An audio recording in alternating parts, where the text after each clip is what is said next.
رہے ہیں بھارت کے شہر دہلی میں ہونے والے فسادات کے حوالے سے، ہندوتوا پالیسی کے حوالے سے آج بھارت اپنا ریپبلک ڈے منا رہا ہے، جس کو کشمیریوں نے بلیک ڈے کے طور پر منانے کا اعلان کیا اور سارا دن انہوں نے دنیا میں جہاں جہاں کشمیری موجود ہیں انہوں نے اس کو بلیک ڈے کے طور پر منایا۔ پروگرام میں ہمیں جوائن کر رہے ہیں زاہد حفیظ صاحب، ترجمان دفتر خارجہ کے، very eminent guest, welcome to the show. Sir یہ بتائیے کہ آج بھارت اپنا ریپبلک ڈے منا رہا ہے اور اس نے سارے دن کو بڑے دھوم دھڑا سے منانے کا پلان کر رکھا تھا۔ اس پلان کو بھارت کے اندر ہی بھارتیوں نے سبوتاج کیا، وہ لوگ سامنے آئے جن کو بھارت کئی سالوں سے سپریس کرتا آ رہا ہے۔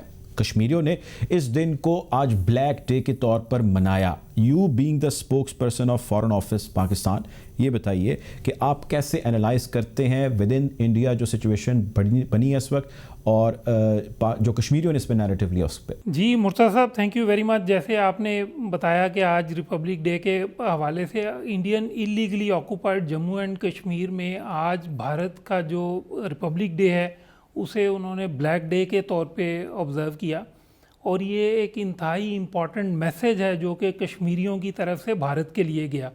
آپ نے پہلے بھی دیکھا ہوگا کہ بھارت کے جو جمہوریہ کے دن پہ کشمیری اسے بلیک ڈے کے طور پر آبزرو کرتے ہیں، جبکہ پاکستان کا انڈیپینڈنس ڈے ہو یا پاکستان کے نیشنل ڈے پہ کشمیر کے اندر چراغاں کیا جاتا ہے۔ اسی طرح آپ نے یہ بھی دیکھا ہوگا کہ کشمیر کے اندر جو بھارتی مظالم ہو رہے ہیں اور جو کشمیری شہید ہو رہے ہیں ان کی یہ خواہش ہوتی ہے کہ انہیں پاکستانی فلیگ کے اندر دفنایا جائے۔ تو یہ وہ بانڈ ہے کشمیریوں کا پاکستان کے ساتھ جو ہم پوری دنیا کو یہ بات باور کرانے کی کوشش کرتے ہیں کہ کشمیریوں کا پاکستان کے ساتھ ایک نہ ٹوٹنے والا ایک رشتہ ہے، ایک تعلق ہے۔ جو آپ نے بھارت کی بات کی تو آج بھارت کے ریپبلک ڈے کے اوپر پورا ملک جو ہے وہ احتجاج کر رہا ہے۔ جی آج اگر ہم بھارت کو دیکھیں تو ہم یہ سمجھتے ہیں کہ تین جو اس کی ڈائمینشنز ہیں وہ بہت امپورٹنٹ ہیں۔ سب سے پہلے جیسے میں نے بات کی Indian illegally occupied Jammu and Kashmir کی، وہاں پہ ایک کنٹینیوئنگ ہے جی inhuman illegal military siege, وہاں پہ کمیونیکیشن بلاکیٹ ہے جی، وہاں پہ میڈیا بلیک آؤٹ ہے، وہاں پہ ہر روز ایکسٹرا جوڈیشل کلنگز میں کشمیریوں کو شہید کیا جا رہا ہے، کشمیریوں کے گھروں کو جلایا جا رہا ہے to inflict collective punishment on the Kashmiris. تو یہ ساری چیزیں جو حالات ہیں وہ پوری دنیا کے سامنے ہیں۔ دوسری جو میں ڈائمینشن کی بات کر رہا ہوں، اگر آپ دیکھیں کہ بھارت کے اندر آج جو اقلیتوں کے ساتھ سلوک روا رکھا جا رہا ہے اس میں خاص طور پہ مسلمانوں کے اگینسٹ ڈسکریمنیشن ہے، جس طرح انہیں ڈیمونائز کیا جا رہا ہے، جس طرح مسلمانوں کی ریلیجیس پلیسز جو ہے اسے ڈسٹروائے کیا جا رہا ہے۔ تو بابری مسجد کا واقعہ جو ہوا وہ ہمارے سب کے سامنے ہے۔ تو آج بھارت میں کوئی بھی محفوظ نہیں ہے، جو ان کی ایکسٹریمسٹ ہندوتوا آئیڈیالوجی ہے وہاں پہ، اور یہ جو بھارت کا جنون ہے آج اس کی بدولت کوئی بھی بھارت میں اپنے آپ کو محفوظ نہیں سمجھتا۔ نہ صرف مسلمان بلکہ آپ نے دیکھا ہوگا جی پاکستان سے جو ایک فیملی ہندو فیملی تھی جودھ پور میں، جس طرح وہاں پہ 11 پاکستانی ہندو فیملی کو انڈر مسٹیریس سرکمسٹانسز ان کی ڈیتھ ہوئی، تو ہم یہ سمجھتے ہیں کہ آج بھارت کے اندر کوئی بھی محفوظ نہیں ہے۔ پھر جو تیسری اس کی انتہائی امپورٹنٹ ڈائمینشن ہے وہ ہے جی کہ بھارت آج اپنے ارسپانسیبل غیر ذمہ دارانہ رویے کی وجہ سے پورے خطے کے امن اور سلامتی کے لیے ایک خطرہ بن چکا ہے۔ آپ نے دیکھا پاکستان کے ساتھ ان کے جو حالات ہیں، اسی طرح باقی اور ہمسایہ ممالک جو ہیں ان کے ساتھ جو حالات ہیں، تو ہم یہ سمجھتے ہیں کہ بھارت کے لیے اس وقت انتہائی ضروری ہے کہ وہ اپنی ایکسٹریمسٹ ہندوتوا آئیڈیالوجی کو ترک کرے، اپنا جو اس کا ایک جارحانہ رویہ ہے خطے کے اندر اسے ترک کرے، اور ایک ہمسایوں کی طرح رہنے کی جو ایگزامپل پوری دنیا میں ہم یہ دیکھتے ہیں کہ کس طرح ہمسایہ ممالک جو ہے وہ ایک دوسرے کے پیس سیکورٹی میں کنٹریبیوٹ کرتے ہیں، ان کی اکنامک اور سوشل ڈیولپمنٹ میں کنٹریبیوٹ کرتے ہیں۔ تو بھارت کو بھی اپنے یہ منفی رویے کو ترک کر کے مثبت رویہ اپنانا پڑے گا جی۔ یہ تو زاہد صاحب دیکھیں، یہ بات تو آپ کی اپنی جگہ درست ہے، وہ بات ٹھیک ہے. یہ بتائیں کہ اب جو کشمیریوں کا موقف ہے یا جو کشمیریوں کا نیریٹو ہے یا کشمیری جو چیز چاہتے ہیں، جو ان کا حق خود ارادیت ہے، اس سمیت جو بھی ان کی ضروریات ہیں اس کو پورا کرنے کے لیے، جو ان کی حق ہے اس کو پورا کرنے کے لیے پاکستان جس فورم پر جا سکتا تھا پاکستان گیا، جہاں پہ پرچار کیا جا سکتا ہم نے کیا، جس کو جہاں جو بتانا تھا ہم نے کیا. یہ بتائیں کہ جس پالیسی کے ساتھ اور جس سپیڈ کے ساتھ آپ کی منسٹری آگے بڑھ رہی ہے کشمیریوں کے اس کاز کو لے کے، وہ ٹھیک ہے؟ نہیں، بالکل ایسے ہی دیکھیں، جب ہم کشمیر کی بات کرتے ہیں تو ہم یہ سمجھتے ہیں کہ مسئلہ کشمیر کی 3 ڈائمنشنز ہیں جی. سب سے پہلی تو اس کی لیگل ڈائمنشن ہے، اور اس میں جس طرح ہم بات کرتے ہیں یونائٹڈ نیشنز سیکورٹی کونسل کی. یونائٹڈ نیشن سیکورٹی کونسل کی جو ریزولوشنز ہیں وہ آج بھی اتنی ہی ویلڈ ہیں جتنی کہ وہ ماضی میں تھی. آپ نے یہ دیکھا ہوگا کہ 5 اگست 2019 سے لے کے اب تک 3 مرتبہ یونائٹڈ نیشن سیکورٹی کونسل کی اس کے اوپر میٹنگ ہو چکی ہے اور مسئلہ کشمیر وہاں پہ ڈسکس ہوا. یونائٹڈ نیشنز کے سیکرٹری جنرل جب بات کرتے ہیں تو وہ یہ کہتے ہیں کہ جی وہ سمجھتے ہیں کہ کشمیر کا ایک مسئلہ ہے، یہ ایک بین الاقوامی مسئلہ ہے اور اس کا حل ہونا چاہیے according to United Nations security council resolutions.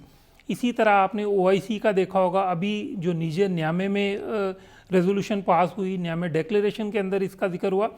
تو پوری دنیا آج اس امر کو سمجھ رہی ہے کہ مسئلہ کشمیر ایک تنازع ہے اور اس کا پرامن حل صرف اور صرف اقوام متحدہ کی سیکورٹی کونسل کی ریزولوشنز کی فل امپلیمنٹیشن میں ہے. تو دوسری جو اس کی ڈائمنشن ہے جی وہ ہے ہیومن رائٹس ڈائمنشن.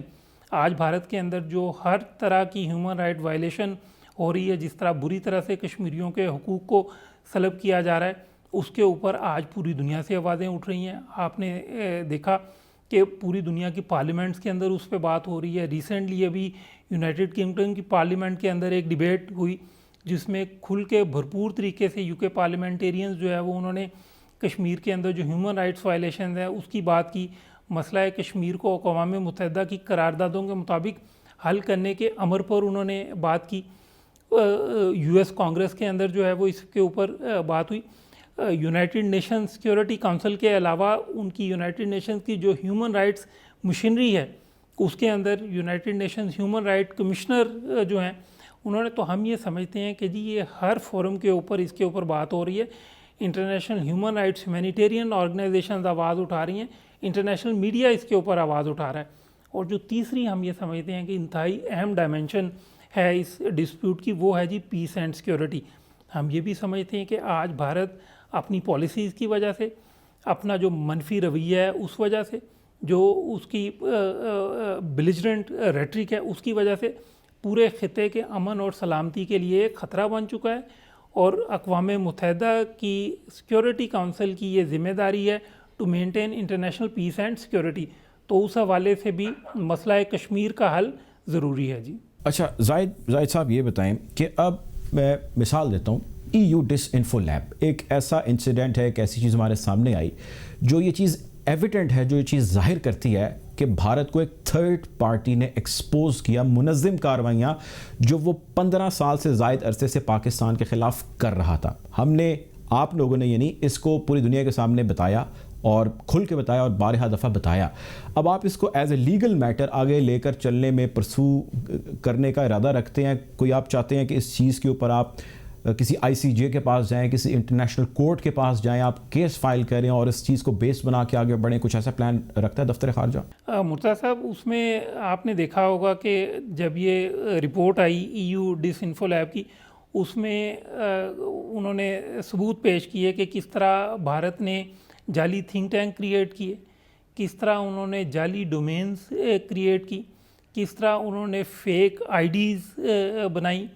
تو ان ساری چیزوں کو جن جورسڈکشنز کے اندر انہوں نے یہ سارے کام کیے، ہم نے ہر ایک کے ساتھ ہر سطح کے اوپر یہ اپنا کیس اٹھایا اور ہم یہ سمجھتے ہیں کہ ان سب کی تحقیقات ہونی چاہیے. ابھی آپ نے دیکھا ایک جو تھنک ٹینک تھا اس کے پورے بورڈ آف گورنرز جو ہے انہوں نے ریزائن کر دیا. تو انٹرنیشنل کمیونٹی کو بھی اس چیز کی ریئلائزیشن ہے کہ بھارت کا یہ ایک منفی پروپیگنڈا تھا. وہ تو بات درست ہے، لیکن آپ یہ بتائیں کہ آپ عالمی عدالت میں کیوں نہیں لے کے جاتے اس سارے معاملے کو؟ آپ کسی ایسی کورٹ میں کیوں نہیں لے کے جاتے جہاں پہ دونوں کیسز جو ہے وہ سامنے رکھ کے، دونوں موقف سامنے رکھ کے کیس پلیڈ کیا جائے؟ آپ کے اوپر ظاہر ایلیگیشن ہے اور ظاہر ہے وہ ایک منظم کارروائی کر رہا ہے پاکستان کے خلاف اتنے عرصے سے، اور ای یو ڈسانفو لیب یقیناً اب بھی چل رہی ہے، تو آپ لیگل گراؤنڈز پہ کیا کر رہے ہیں انڈیا کے خلاف؟ مرتضیٰ صاحب، اس میں جو بھی اویلیبل فورم ہے، جو بھی ریمیڈی اویلیبل ہے، ان سب کے اوپر کام کیا جائے گا اور ان سب پہ کام کیا جا رہا ہے. آخری سوال یہ بتائیں زاہد صاحب کہ فیوچر کو لے کے آپ کتنے آپٹمسٹک ہیں؟ پاکستان نے کہا کہ جی بھارت ایک قدم بڑھائے گا تو ہم 2 بڑھائیں گے، لیکن اب جو صورتحال ہے بھارت کوئی قدم بڑھانے کو تیار نہیں، اور اس نے اپنا ایگریشن اوپریشن جو مودی میڈنس ہے اس کو ہم دیکھتے ہیں دن کے ساتھ ساتھ وہ بڑھتی چلی جا رہی ہے، وہ ود ان انڈیا ہو یا آؤٹ سائڈ انڈیا ہو. اگر آج بھی فار انسٹنس کوئی ایسا آپ کو نرم گوشہ بھارت کی جانب سے نظر آتا ہے اور بھارت کہتے ہیں کہ جی let's talk, let's seek, let's solve the problem, تو کیا آپ کی پالیسی ہوگی؟ مرتضیٰ صاحب، آپ نے دیکھا ہوگا کہ حکومت پاکستان کی تو پالیسی یہ ہے کہ ہم یہ سمجھتے ہیں کہ تمام ہمسایہ ممالک کے ساتھ پاکستان فرینڈلی ریلیشنز کا خواہشمند ہے. پرائم منسٹر صاحب نے جب یہ بات کی، انہوں نے کہا کہ جی اگر بھارت 1 قدم اٹھاتا ہے تو ہم 2 قدم اٹھائیں گے اس کے جواب میں. لیکن انفارچونیٹلی آج بھارت نے جو Indian illegally occupied Jammu and Kashmir ہے، اس کے اندر جو حالات وہاں پہ پیدا کیے ہیں، تو اب یہ اونس بھارت کے اوپر ہے کہ وہ اپنے رویے کو درست کرے اور انیبلنگ انوائرمنٹ پیدا کرے جس میں ایک میننگ فل بات ہو سکے. اس کے لیے ہم یہ سمجھتے ہیں کہ جو Indian illegally occupied Jammu and Kashmir ہے اس میں ملٹری سیج ختم کرنا پڑے گا انہیں. ہم یہ سمجھتے ہیں کہ جو وہاں پہ ایکسٹرا جوڈیشل کلنگز ہو رہی ہیں انہیں ختم کرنا پڑے گا. جو وہاں پہ کمیونیکیشن بلاکڈ ہے اسے ختم کرنا پڑے گا. جو وہاں پہ میڈیا بلیک آؤٹ ہے اسے ختم کرنا پڑے گا. جو بھارت کا پاکستان کے خلاف منفی پروپیگنڈا ہے اسے ختم کرنا پڑے گا انہیں. جو گلوبل ایک ڈس انفارمیشن مہم پہ نکلے ہوئے ہیں وہ پاکستان کے اگینسٹ، ان سب کو کرنا پڑے گا. تو آج اس چیز کا اس چیز کی پوری ذمہ داری بھارت پہ ہے کہ وہ میننگ فل انگیجمنٹ کے لیے انیبلنگ انوائرمنٹ کریٹ کریں. بہت شکریہ جی، ہمارے ساتھ زاہد حفیظ صاحب موجود تھے.